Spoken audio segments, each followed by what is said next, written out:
We've got another great show for you today. And the Main Street Festival and Parade is back, but there's a new location. We bid a fond farewell to the Rowlett Saxy Scanner. And one of our own 911 dispatcher gets a very memorable call. All that and much, much more coming up right now.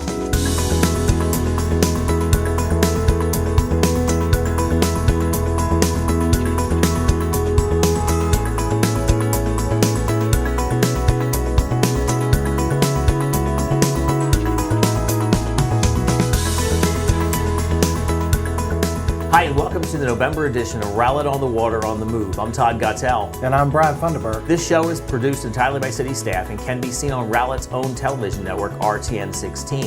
You can find us there all day long, of course, 365 days a year, Brian. And you can also find us on our YouTube channel by going to Rowlett, Texas Video, and your favorite website. www.rowlett.com. That's right. www. How about just Rowlett.com? Okay, this is good. Rowlett.com. I'm still using the W's. I was going to say, we're all showing our age when we do that. I get a lot of trouble at work when they do that. But having said that, you know, folks, you can find all of our back programs, our council meetings, past P&Z meetings as well, and of course, our favorite show and program. Yep. Well, we've got an amazing program for you today. And just a lot going on as usual. It never ceases to amaze me during the month how much stuff that we accumulate that we really need to talk about. So let's get started and talk a little bit about Bayside. America's City Business Journal is the largest publisher of metropolitan business magazines in the United States, has published their top 55 new residential projects of 2016. And, drum roll please, Rowlett's own Bayside has ranked number 3. How exciting is that? Brian, I was amazed by this because when I saw the list, it's one thing to say we made this list, but then they actually showed the projects that were on there, and I was absolutely amazed at the quality of these projects. Some of these are like massive, like Skyscraper, Chicago, and all these places all over the country that we would typically talk about, and then there's Rowlett, Texas, number 3 on the list. And you realize, you know, we've always talked about being a large project, but you think about the scope of this, but then you look at those others and the scope of those projects and you go, I cannot believe that we made number 3 on the list. So this is a really exciting time. It's hard to believe. It is, Mayor, but you know, the truth of the story is that Bayside is that great of a project, and that's what's really so exciting about this. We are so excited to have Bayside here in Rowlett. Well, and it's going to change the way that I think that, you know, the way that this part of the Metroplex is perceived. Because a lot of times you think of Dallas as sort of that center hub, and then to the east there's, you know, you maybe go as far as maybe Plano and somewhere like that, but this really kind of puts a stake in the ground of the far east, and I think is going to really open up not just this part of the Metroplex as a destination, but for development that's going on through Rockwall and Greenville and all of those cities out there. And our next news item, of course, Brian, is Main Street Festival and Holiday Parade. It's kind of hard to believe we're even having this conversation right now when you think about it, but the Main Street Fest and Holiday Parade is coming up Saturday, December 3rd. We're like right around the corner from this. Come out for a full day of fun featuring the holiday parade followed by a tree lighting ceremony, plus there's some new surprises still in the works. This year the event will take place directly behind the community center due to all the construction that we have going on downtown. The Noon Exchange Club Parade will kick off the event at 3 p.m. The parade will run from Commerce Street and end at Rowlett High School parking lot.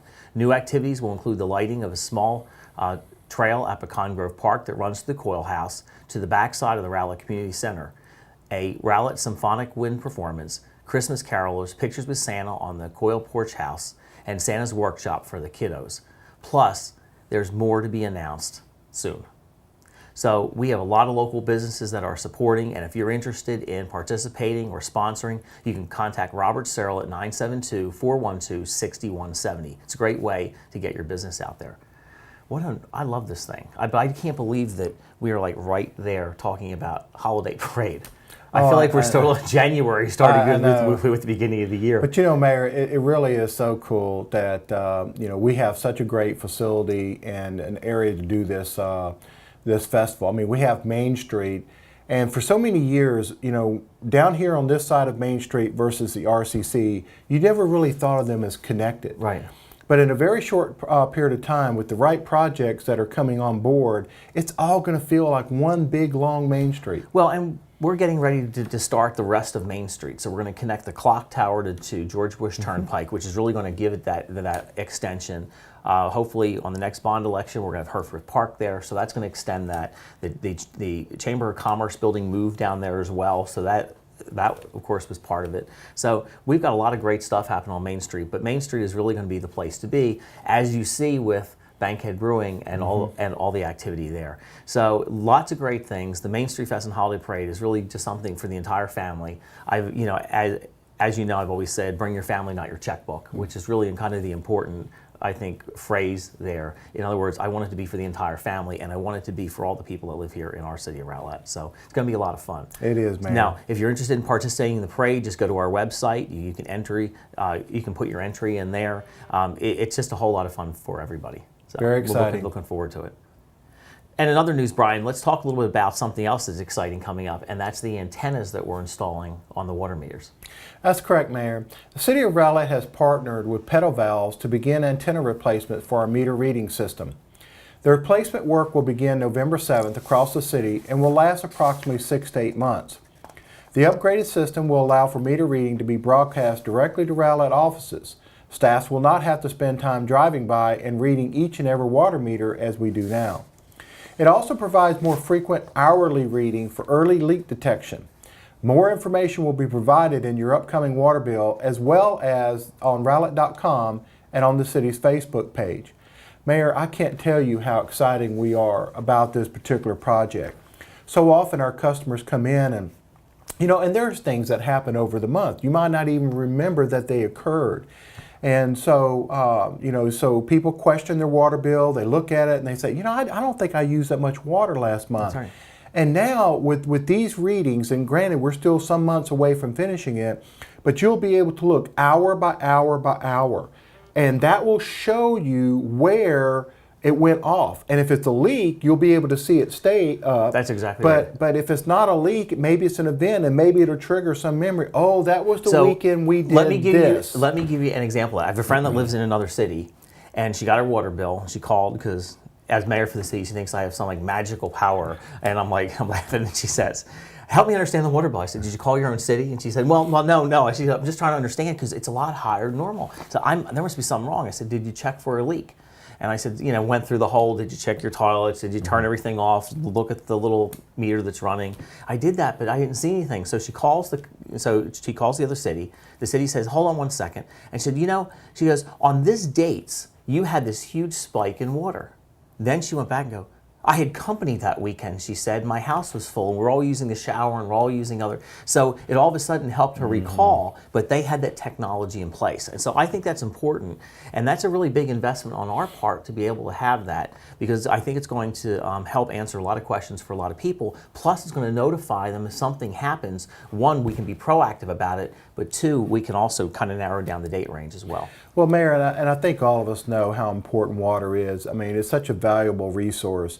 And if we can detect those leaks earlier, not only is it going to save our customers money, but we're also going to be able to avoid waste.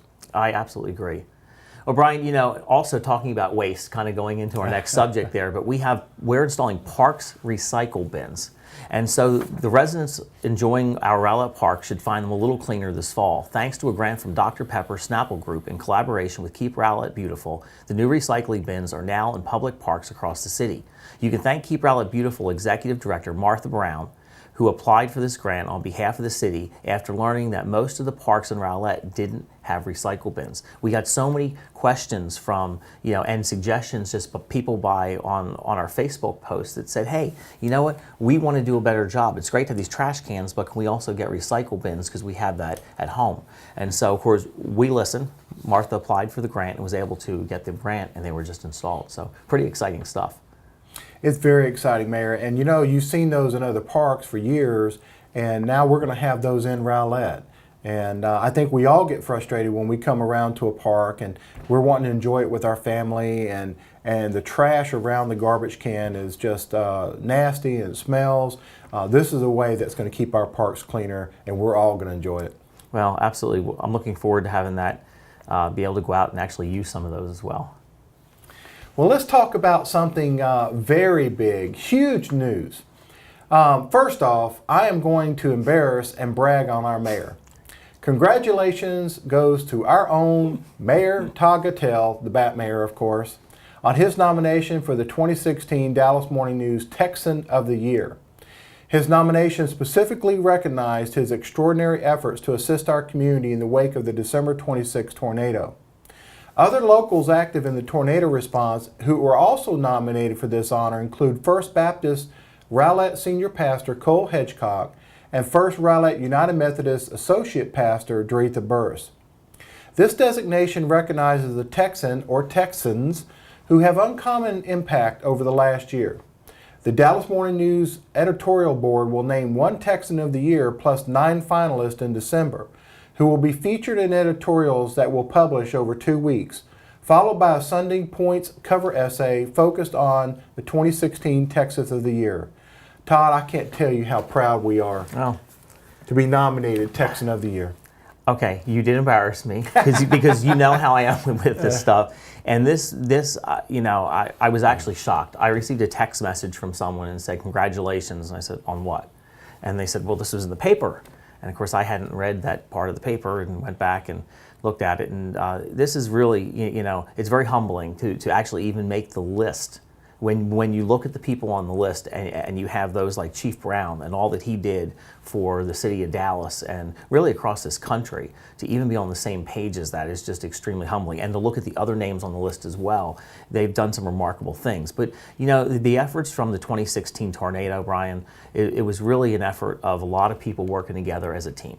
And I cannot say enough about our city staff, your leadership, and all of those that have worked so hard to help with this cleanup. And that cleanup still continues. We have a long way to go. And there are so many people that have contributed from the hundreds and hundreds, if not thousands of volunteers that showed up. And those that, whether you contributed a case of water or went out and helped pick up debris, we all pitched in together. And I've heard from so many people, but just how remarkable that all of this was and what a team effort. So I'm honored that I actually made the list, but I really, this was a lot of the work was, this I attribute to a lot of the hard work that a lot of people put into helping with the cleanup and all the efforts they did. Well, and Mayor, the tornado has been an absolute travesty for our community, but at the end of the day, the response has just been absolutely overwhelming. Not to mention, like you said, with all the volunteers, but our community agencies and our churches and everybody that has participated. Couldn't be more prouder than you, of you, Doretha Burris as well, Cole Hedgecock. Those people have just been giants. And they absolutely have. Serving on the recovery committee, all the hard work and effort. They have their own tornado relief supply type of places, that are there, where they've helped out. Many of the churches have really stepped up, not just from volunteers, but providing money and other things. It really is just remarkable, and just the award itself, just to even make the list, is really an honor. So, thank you. You're welcome. Okay, let's go on to something else, shall we? Yeah, let's talk more about Cole and Doretha, okay? That would be great. So at this time, I think it's a good time. We're going to a commercial break, so stay tuned. Everything is bigger in Texas. Our skies, our skylines, our land, our landmarks, our love for our state. But there's nothing bigger than when a Texas legend unleashes those 4 immortal words that for 30 years have reminded people not to litter. Don't mess with Texas.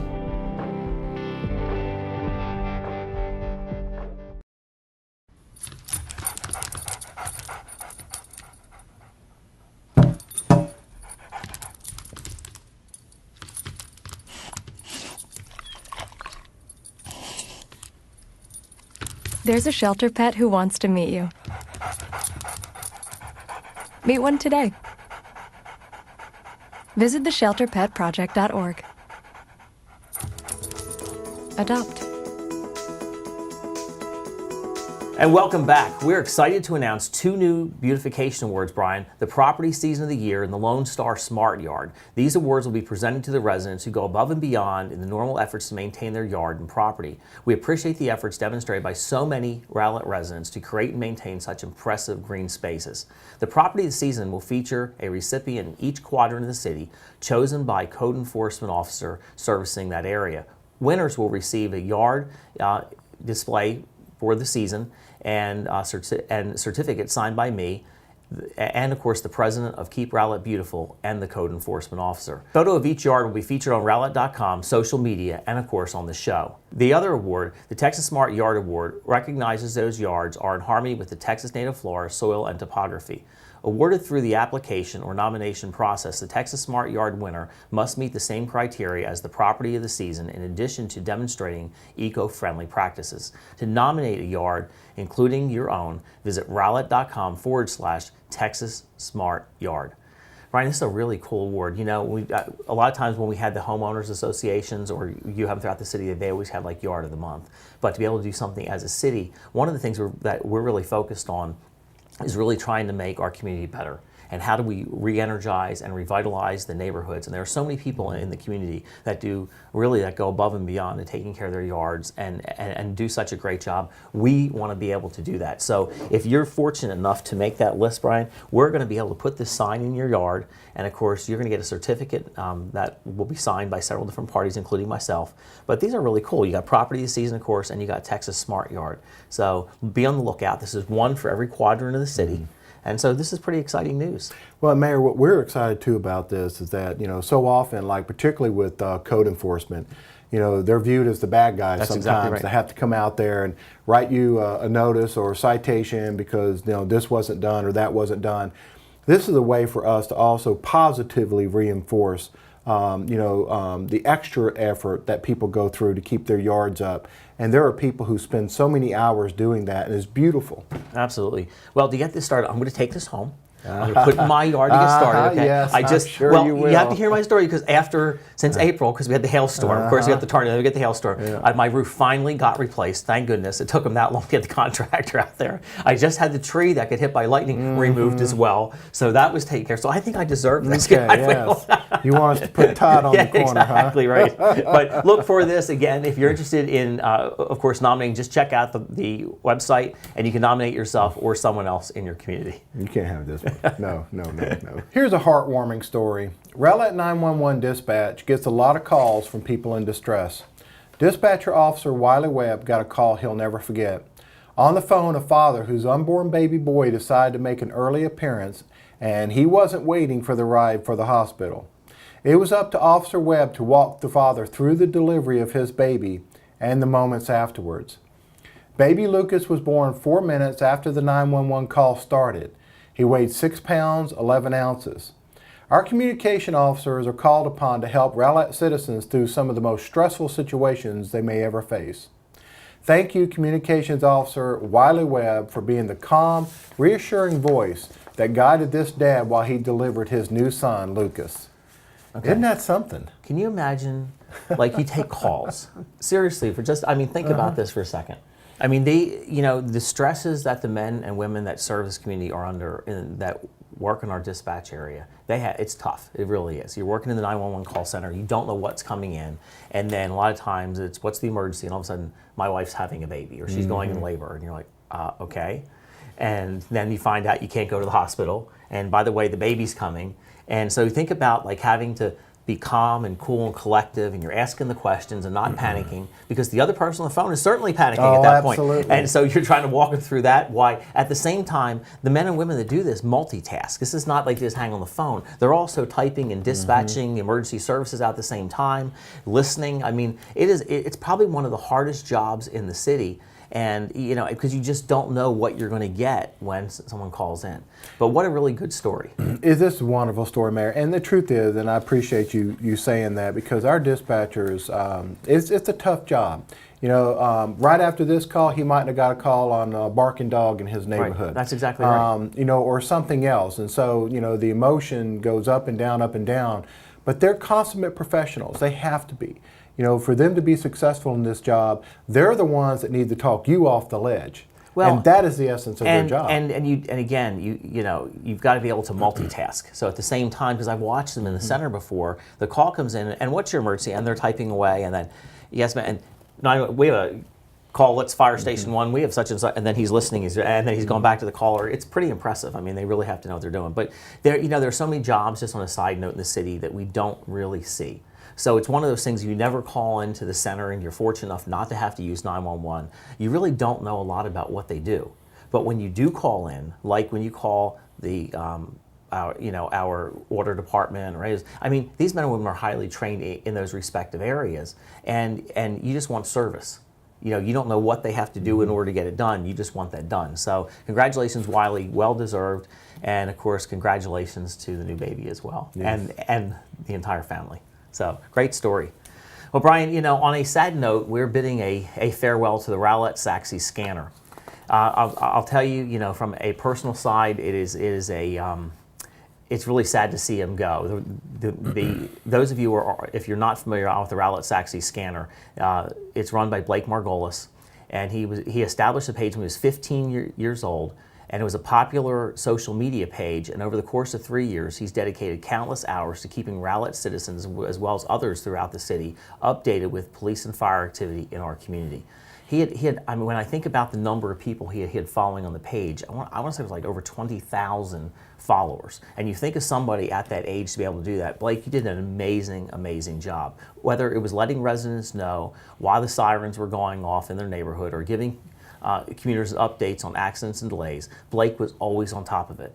He is very respectful of emergency crews while taking photos of the scene, never interfering or getting in the way. Blake recently shut down the doors of his page to concentrate on his education and the future, because you reach a point where finally you're at that point in the age where you've got to think about other things. This is not a full-time job. This is a volunteer effort that was there, and he did an amazing, amazing job. Well, I sincerely, Blake, wish you all the best in your future endeavors, and your post will truly be missed. So what a great service for the community. You think about, people would say the Rowlett Saxe scanner, and then they find out the time that Blake was 15 years old or 16, and then they look and go, how old is he? You're kidding. I thought this was like a really big operation, and it was he and his father and his mother. They would go out and they would take photos at the scene before he could drive.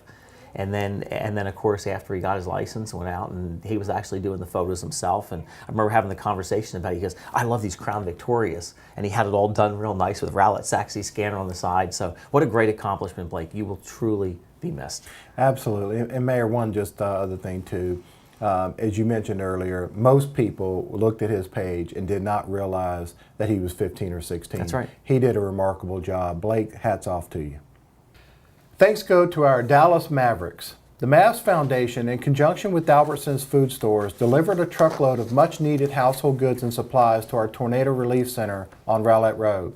The Rowlett community is extremely grateful for your generous donation. However, there is still a need for donations. Now that many homes are either livable again or close to it, residents are very much in need of everyday household items. Needed items include non-perishable food, household goods, small household appliances, baby and toddler items, toiletries, and cleaning supplies, to name a few. The Tornado Relief Center is open on Tuesdays 5 to 7 p.m. and Saturdays from noon to 2. Brian, they provide a huge service to this community. I didn't realize, I mean, when you think about initial part of this, after the tornado, people lost a lot. We had a lot of donation centers opening up, but there are a lot of people that are living out of boxes still and can use all the help they can get. The tornado devastated so many homes, over 1,100 homes in our community, 35 businesses, and the challenge for a lot of those folks is you got high deductibles to pay, and they're just in a really tough spot. So to be able to have something simple as a donation center where you can pick up some very basic type items really does make a pretty big impact in the lives of those people. Well, and Mayor, I mean, it's, the other thing is too is that in a disaster like this, people's needs change over time as well. And so what's really been great about this is that we've been able to let these agencies, donors, foundations know what our needs are, and they've been able to come in and meet those needs. So we are so very proud of that partnership with the Mavs. They have done such a fantastic job for us. Yeah, well, thank you very much for the donation, Mavs. It's very, very much appreciated. And if you're interested in donating please stop by the tornado shelter or the tornado relief center. Ask them what they need, because they can always use some bottled water, diapers. There's a whole list of items that they have. But check them out and stop by, introduce yourself. They would love to have the donations. In other news, tornado survivor Jim Holt just moved back into his home last week in Garland. He works year-round as a Christmas man for thousandbulbs.com that is based in Garland. He's gathering donations of Christmas lights and decorations to distribute to other survivors, most of whom lost all of their decorations. The initial thought was to get many of his suppliers of Christmas materials to donate stuff that was left over from last year or not in lots big enough to sell to the big stores. Jim's boss agreed to pay for all incoming freight from those donations, and the ball started. Now they've expanded a bit, and now they're asking for the public for unused, underused Christmas decorations, trees, greenery, and lights to help light up our affected neighborhoods in both Rowlett and Garland. You can find more on information about donations at the link shown on the screen. Isn't that a wonderful thing, Yeah, Mayor? absolutely. As you went through this, we were talking about before with the donation center, a lot of people have had some very high deductibles and things like that, and you're really in the mode of just trying to get things as much back to normal, but in many cases you're replacing basics. I just need the basics to live every day, and when you think of things like Christmas decorations, that's really a luxury at that point. In many of those cases, it's, Christmas decorations, not something you just go buy all in one shot every year. You usually accumulate a little bit at a time, and in many cases they have special meetings and stuff, but there's a significant cost. When you look at the cost of decorations, not just the lights, but all the outdoor materials and stuff like that, it adds up. So to be able to have somebody in the community that's willing to do that, and be able to have people that have Christmas decorations that really are lightly used or brand new that they're not using, to be able to share those with others really is great for the holiday season. It is, Mayor. Well, Brian, let's go to a commercial break, and when we get back, we're going to talk about upcoming dates of interest.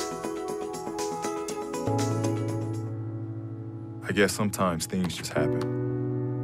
Devastating things. Your whole world changes in an instant.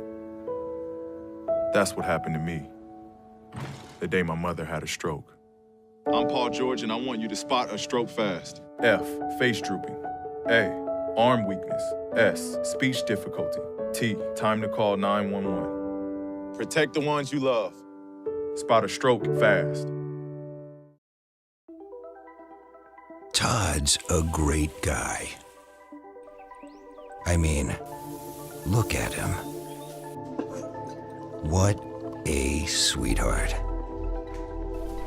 Attaboy. Wait, Todd, what are you doing? How totally selfish and un-Todd-like of you. Come on, Todd. Come on, man. And welcome back. Stereo, right? How do you like that? Yeah.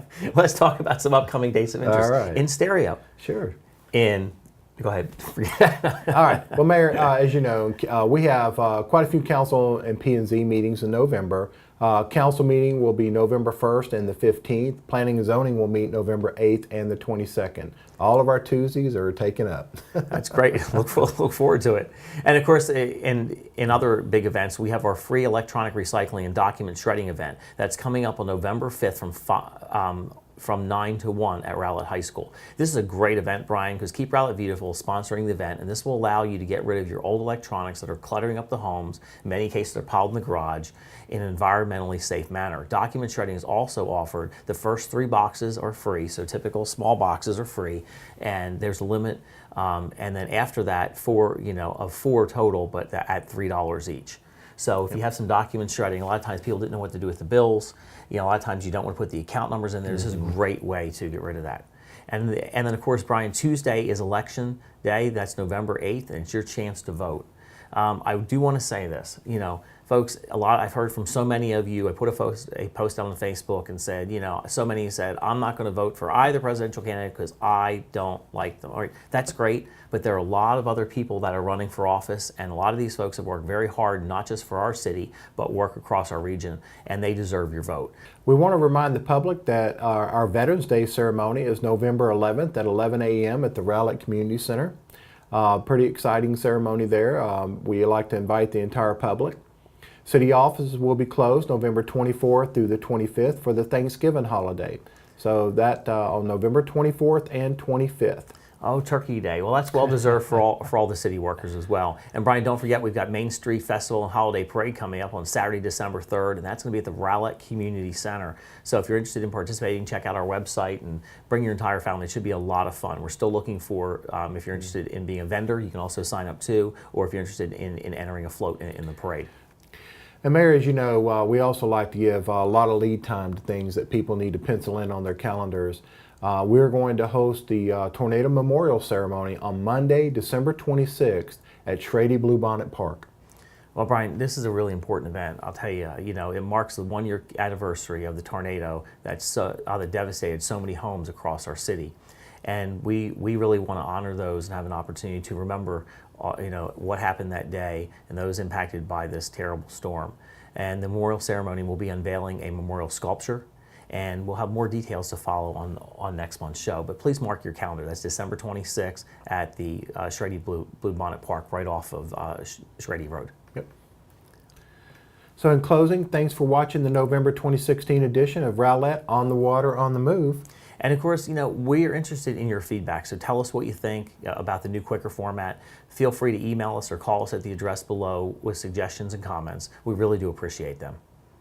Any information, dates, or stories heard on this show can also be found on Rowlett.com. Which is your favorite website, of course. And I did not say and www. Exactly. And of course, don't forget to like us on our Facebook page. We have 2 Facebook pages. We have the Rowlett, Texas government page, and of course, Todd Gattell-Mayor Rowlett page, where you can stay updated or you can keep updated on all the latest and greatest information. So Brian, it's a great program today. I want to say thank you so much for watching. Special thanks to Drew Rist, our communication director, for all the hard work and effort he does. It's just amazing the amount of work that he does, and be able to run this all by himself. Essentially, you think about, we have this whole staff running this, and what you see in the show, it's produced by one individual, so he does just a great job. So thanks so much, Drew. And again, thank you guys for watching this edition of Rowlett On the Water, On the Move. See you next time.